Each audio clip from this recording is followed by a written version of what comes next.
When the truth doesn't make sense, you start wondering what they aren't telling you. And when it comes to the case of Tamla Horsford, the story changes way too many times to trust any of it. This is the first of a lot of videos in the case of Tamla Horsford. We're about to break down all of the inconsistencies, the 911 call, the position of the body, everything. The 911 call came in exactly 8:59 a.m.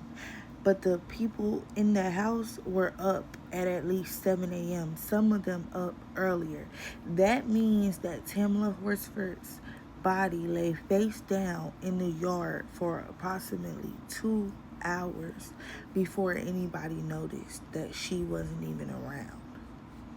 Now, the man on the 911 call is Jose Barrera, who is the boyfriend of one of the hosts of the party, Jeanne Myers. He told the operator that Tamla wasn't breathing. He called her stiff, but the tone of his voice detached, almost nonchalant. Not the tone of voice of somebody who just found a friend unalive in the backyard.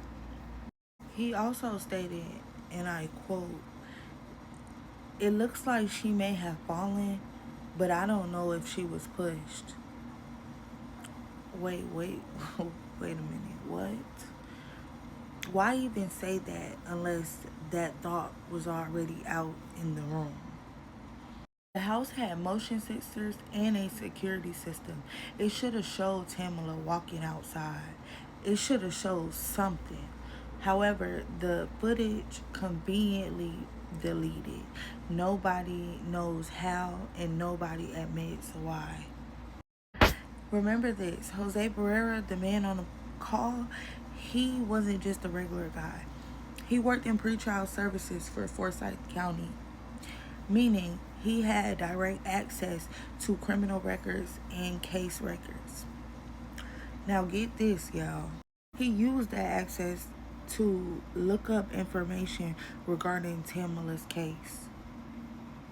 And he used that access to look up internal details about Tamala's case. He got fired for it.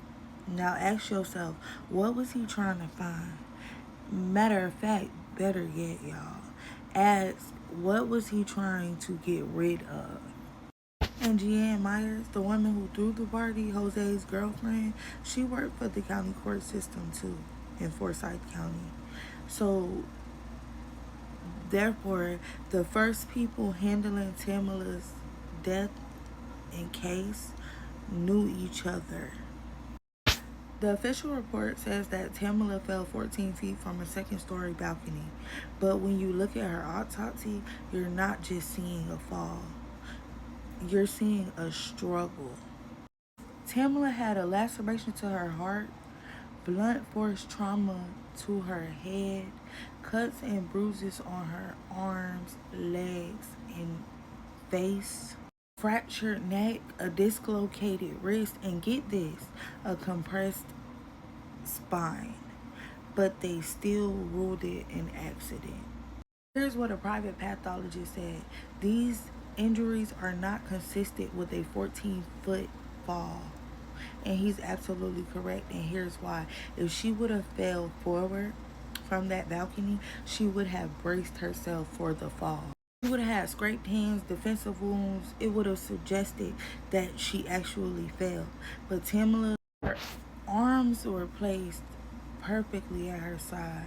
Her body face down, not splayed, not twisted, but positioned perfectly. They claimed she had alcohol in her system. They blamed it on weed. They said she could have blacked out. But her blood alcohol level wasn't high enough to explain those injuries. And weed, come on now.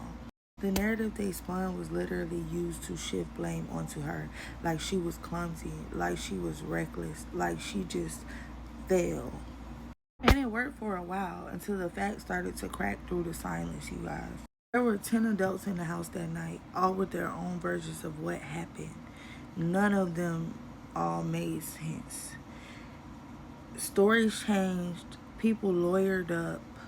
others just went silent. Now, when we come back, hopefully we'll have those 40 followers.